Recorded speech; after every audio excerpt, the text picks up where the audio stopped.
जय श्री हरि, जय लक्ष्मी नारायण जी। सभी श्रद्धालु भक्तों को इस पावन कथा में हार्दिक स्वागत है।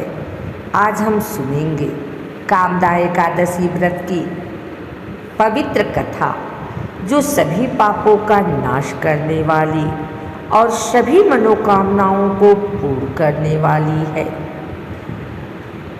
भगवान विष्णु जी की कृपा से यह कथा आरंभ करते हैं। प्राचीन समय की बात है। भोगीपुर नामक नगर में पुंडरीक नाम का एक राजा राज्य करता था।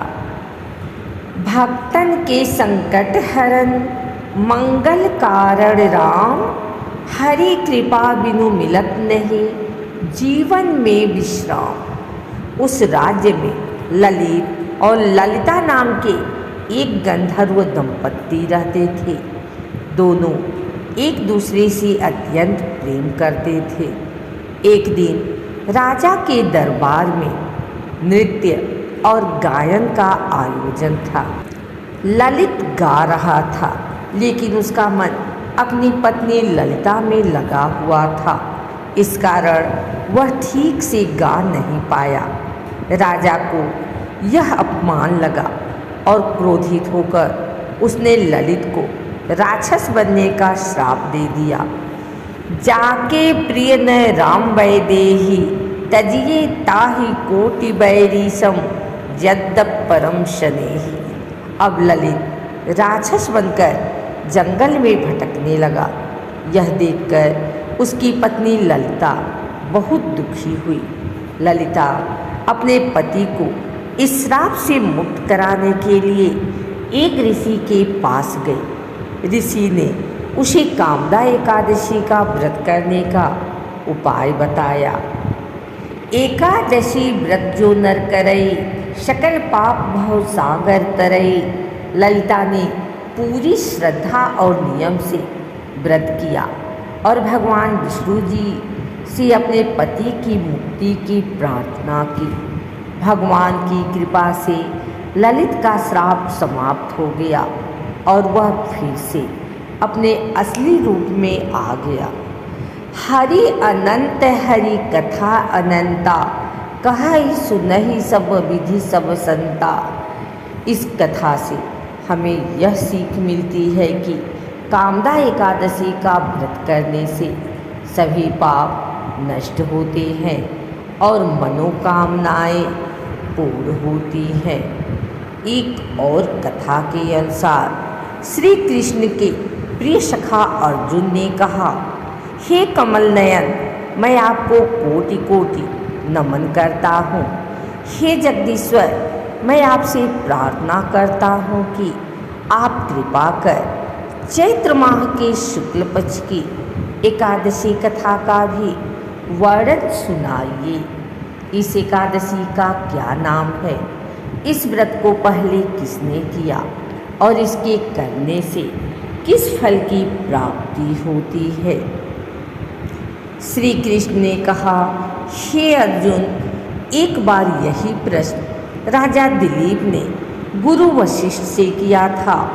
वह वृतांत मैं तुम्हें सुनाता हूँ। राजा दिलीप ने गुरु वशिष्ठ से पूछा, हे गुरुदेव, चैत्र माह के शुक्ल पक्ष की एकादशी का क्या नाम है? उसमें किस देवता का पूजन होता है तथा उसका क्या विधान है? वह आप कृपा पूर्वक बताइए। मुनि वशिष्ठ ने कहा, हे राजन, चैत्र माह के शुक्ल पक्ष की एकादशी का नाम कामदा एकादशी है। यह समस्त पापों को नष्ट करने वाली है। जैसे अग्निकाष्ठ को जलाकर राख कर देती है, वैसे ही कामदा एकादशी के पुण्य के प्रभाव से समस्त पाप नष्ट हो जाते हैं और तेजस्वी पुत्र की प्राप्ति होती है। इसके उपवास से मनुष्य निकृष्ट योनि से मुक्त हो जाता है और अंततः उसे स्वर्ग की प्राप्ति होती है। अब मैं इस एकादशी का महात्म्य सुनाता हूँ। ध्यानपूर्वक श्रवण करो। प्राचीन समय में भागीपुर नामक एक नगर था, जिस पर पुंडरीक नाम का राजा राज्य करता था। राजा पुंडरीक अनेक ऐश्वर्यों से युक्त था।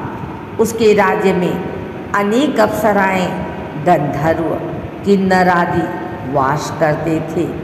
उसी नगर में ललित और ललिता नाम के गायन विद्या में पारंगत गंधर्व स्त्री पुरुष अति संपन्न घर में निवास करते हुए विहार किया करते थे। उन दोनों में इतना प्रेम था कि वे अलग हो जाने की कल्पना मात्र से ही व्यथित हो उठते थे। एक बार राजा पुंडरीक गंधर्वों सहित सभा में विराजमान थे। वहाँ गंधर्वों के साथ ललित भी गायन कर रहा था। उस समय उसकी प्रियतमा ललिता वहाँ उपस्थित नहीं थी। गायन करते करते अचानक उसे उसका ख्याल आ गया, जिसके कारण वह अशुद्ध गायन करने लगा। नागराज करकोटक ने राजा पुंडरीक से उसकी शिकायत की। इस पर राजा को भयंकर क्रोध आया और उन्होंने क्रोधवश ललित को श्राप दे दिया। अरे नीच, तू मेरे सम्मुख गायन करते हुए भी अपनी स्त्री का स्मरण कर रहा है। इससे तू नरभक्षी असुर बनकर अपने कर्म का फल हो। ललित गंधर्व उसी समय राजा पुंडरीक के श्राप से एक भयंकर असुर में बदल गया। उसका मुख विकराल हो गया। उसके नेत्र सूर्य चंद्र के समान प्रदीप्त होने लगे। मुंह से आग की भयंकर ज्वालाएं निकलने लगी। उसकी नाक पर्वत की कंदरा के समान विशाल हो गई और गर्दन पहाड़ के समान दिखाई देने लगी। उसकी भुजाएं 2-2 योजन लंबी हो गई। इस प्रकार उसका शरीर 8 योजन का हो गया। इस तरह राक्षस बन जाने पर वह अनेक दुख भोगने लगा। अपने प्रियतम ललित का ऐसा हाल होने पर ललिता अथाह दुख से व्यथित हो उठी। वह अपने पति के उद्धार के लिए विचार करने लगी कि मैं कहाँ जाऊँ और क्या करूँ, किस जतन से अपने पति को इस नरक तुल्य कष्ट से मुक्त कराऊँ। राक्षस बना ललित घोर वनों में रहते हुए अनेक प्रकार के पाप करने लगा। उसकी स्त्री ललिता भी उसके पीछे पीछे जाती और उसकी हालत देखकर विलाप करने लगती। एक बार वह अपने पति के पीछे पीछे चलते हुए विंध्याचल पर्वत पर पहुंच गई। उस स्थान पर उसने श्रृंगी मुनि का आश्रम देखा। वह शीघ्रता से उस आश्रम में गई और मुनि के सामने पहुंचकर दंडवत प्रणाम कर विनीत भाव से प्रार्थना करने लगी। हे महर्षि, मैं वीरधन्वा नामक गंधर्व की पुत्री ललिता हूँ। मेरा पति राजा पुंडरीक के श्राप से एक भयंकर असुर बन गया है। उससे मुझे अपार दुख हो रहा है। अपने पति के कष्ट के कारण मैं बहुत दुखी हूँ। हे मुनि श्रेष्ठ, कृपा करके आप उसे राक्षस योनि से मुक्ति का कोई उत्तम उपाय बताएं। समस्त वृत्तांत सुनकर मुनि श्रृंगी ने कहा, हे पुत्री, चैत्र माह के शुक्ल पक्ष की एकादशी का नाम कामदा एकादशी है। उसके व्रत करने से प्राणी के सभी मनोरथ शीघ्र ही पूर्ण हो जाते हैं। यदि तू उसके व्रत के पुण्य को अपने पति को देगी तो वह सहज ही राक्षस योनि से मुक्त हो जाएगा और राजा का श्राप शांत हो जाएगा। ऋषि के कहे अनुसार ललिता ने श्रद्धापूर्वक व्रत किया और द्वादशी के दिन ब्राह्मणों के समक्ष अपने व्रत का फल अपने पति को दे दिया और ईश्वर से प्रार्थना करने लगी, हे प्रभु, मैंने जो यह उपवास किया है उसका फल मेरे पति देव को मिले, जिससे उनकी राक्षस योनि से शीघ्र ही मुक्ति हो। एकादशी का फल देते ही उसका पति राक्षस योनि से मुक्त हो गया और अपने दिव्य स्वरूप को प्राप्त हुआ। वह अनेक सुंदर वस्त्रों तथा आभूषणों से अलंकृत होकर पहले की भांति ललिता के साथ विहार करने लगा। कामदा एकादशी के प्रभाव से वह पहले की भांति सुंदर हो गया और मृत्यु के बाद दोनों पुष्पक विमान पर बैठकर विष्णुलोक को चले गए। हे अर्जुन, इस उपवास को विधान पूर्वक करने से सभी पाप नष्ट हो जाते हैं।